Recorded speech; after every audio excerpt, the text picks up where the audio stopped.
Our exhibits are designed to be memorable and very imaginative. With partners like iLead, Smile Republic, Waha Concrete, we've been able to get experts in each field to design their own exhibits that make it so it's more impactful. There's many different learning styles, one of those being hands-on, and children and adults included benefit from hands-on experiences.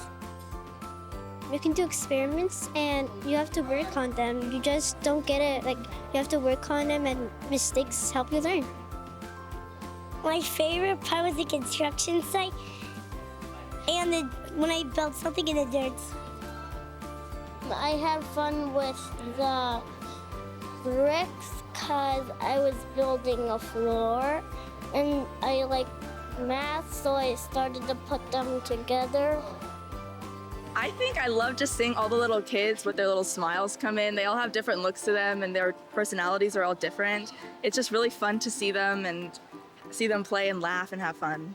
Yeah, it's fun like talking to the parents, like all their kids look so excited and it's just really nice to like put on a hat. Like they're super excited. Like it's just so fun. Like they're so hyped just to be like a construction worker. And it's kind of cool because it's like maybe one day they'll actually be one.